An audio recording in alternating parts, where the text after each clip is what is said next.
Now, I'm not a professional photographer, but I've made $35,000 selling my photos online. In this video, I'm going to go through exactly how I did it.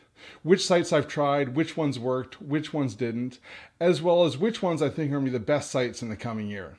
Let's get started.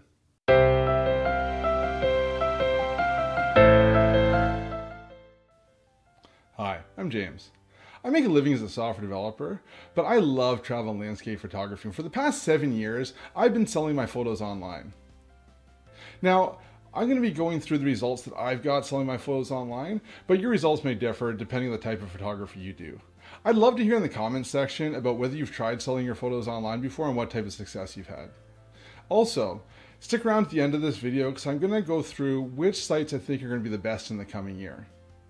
Now I'm going to jump on the computer and show you some charts of the sales I've had over the past 7 years. So I keep track of the revenue from each website in Excel. So what I'm going to do is I've just created 5 charts in Excel where I can kind of walk you through how I make money selling my photos online. I'm going to start pretty high level and I'll get into more detail, and at the end I'll kind of go through how much money I've made from each individual site.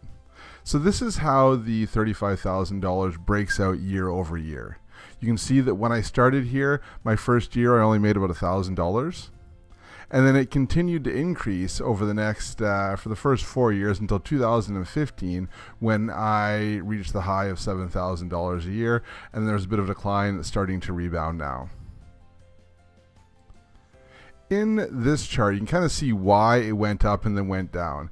The green shows my revenue and the red shows how many photos I posted each year. So you can see my first year I posted about 100 photos, uploaded them to different sites online.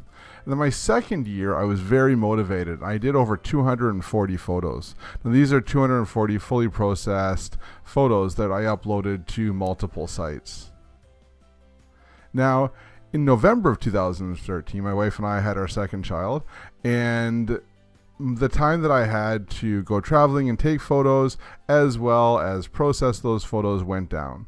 So you can see in 2014, I only uploaded about 100 photos. Now, despite uploading less photos, my revenue kept going up in 2014 and even in 2015, even though the amount of photos that I posted went down.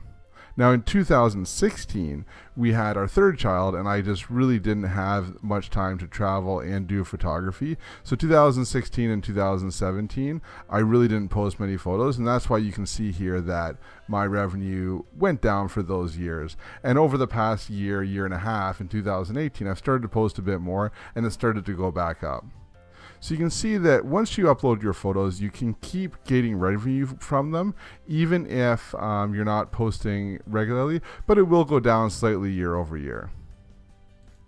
Looking at it a different way, this way I've shown the red line is the cumulative photos. So you can see how my photos grew over time. And right now I've got about 600 good photos posted across many sites across the web. Now, if you look at the types of sites that I upload to, you can really break them into 3 main sites. Okay, the first is direct stock. So this is my own website. So I have a website, souvenirpixels.com. I used to host it on Squarespace. I currently host it on SmugMug, and anybody can go on there and buy photos directly from me, photo licenses. So this is, companies will come on, a lot of travel companies, travel magazines, they'll see my photos. Typically they'll see my photos on social media, and then on my social media it links back to my website where they can just go on and purchase licenses. Also on my website you can purchase prints. So I sell prints on my website now. I also have uploaded my photos to a lot of print-on-demand sites, and I've tried out a bunch of them, but the only one that I've really had great success with is Fine Art America. So most of my photos are on Fine Art America, and I've made some money from those as well too. You can see here about 8%. But the vast majority of the money that I've made selling my photos online has been from microstock sites. So I've tried a lot of different sites, about 23 of them in total, and that really makes up the majority of my revenue selling my photos online. So to go in and look at which sites in a bit more detail, you can kind of see in this pie chart. So this is kind of breaking out the revenue from all the sites. So you can see by far this pink bar here is Shutterstock, and they are by far been the best site for me for selling my photos online. I had a very good run with Shutterstock. You know, if you typed in landscapes in Shutterstock, I had a photo on the main page. If you typed in Canada, I had multiple photos on the first page. So I did really well year over year and month over month on Shutterstock. Now, over the past 6 months, the search algorithm has seemed to change a little bit, and my sales have gone down a little bit. But I had a pretty good run where about 3 years I was doing very well with them. The second one here is 500px. Now, 500px was a photo sharing community before they started selling as stock. And I was involved in the community before it was selling as stock. So I had a lot of photos that were highly ranked. And when they started selling photos for stock as well too, I made quite a bit of money when they first started out. Now, there's been a lot of changes over there at 500px. They were purchased by another company. Now all the sales are through Getty. And to be honest, I don't even post there anymore. There's been a lot of changes, and I just really don't appreciate the site as much as I used to. But, you know, for a period of time, they were a very good earner for me as far as sites go. Down here, number 3 is Photodune. Now, Photodune has really only earned me a lot of money in the last couple of years. The first couple of years, it was very low, and the last 2 years, really, it's been very high. So I see Photodune really going and surpassing 500px probably this year. And then the fourth one here is Adobe Stock or Fotolia. So Fotolia was an independent stock site, and then Adobe bought them and turned it into Adobe Stock. So I had my portfolio on Fotolia. I did fairly well there, and now it's moved over to Adobe Stock. And when it moved over to Adobe Stock, I saw a bit of a dip in sales, but now I'm starting to see it pick up a bit more, maybe because I'm posting a bit more to Adobe Stock as well too. Now there's some other smaller ones here. One thing to know is this little sliver up here. It's about $400, and that's 13 sites. So I tried a lot of sites. What I'll do is when I hear about a new site, I'd upload like 200 photos to that site and see what happens. And a lot of time, nothing happens, right? Which is one of the reasons I'm making this video, right? Because I spent a lot of time uploading and, you know, trying to find these sites, uploading those sites, and really didn't get that much out of it. You know, 13 sites, you know, $400 over 6 years is not a lot. So, you know, if I were starting out again, I would probably really just focus on the main sites that you see here and really not even worry about the smaller ones until, you know, they seem to be big enough to get some momentum, because there are a lot of stock sites out there, but I just don't think you can make a lot of money on all of them. You really need to have your photos on the big ones to start out with. Now, I hope that didn't come across as bragging, but I had no idea when I started selling my photos online that I would make $35,000 from them. Really, my goal of doing this was so that I could buy, you know, more cameras and lenses without taking it out of my family budget. And I achieved that, and I'm pretty happy with it.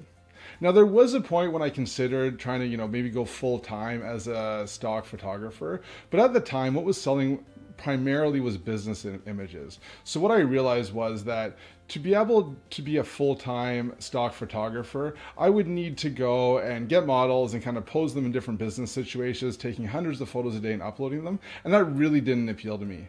If you take a look at my portfolio, and I'll link to them, put some links down in the description, I really like taking travel and landscape photography. And I think what I realized was it would be very difficult to make a full-time salary and support my family on stock photography if I was only going to do travel and landscape.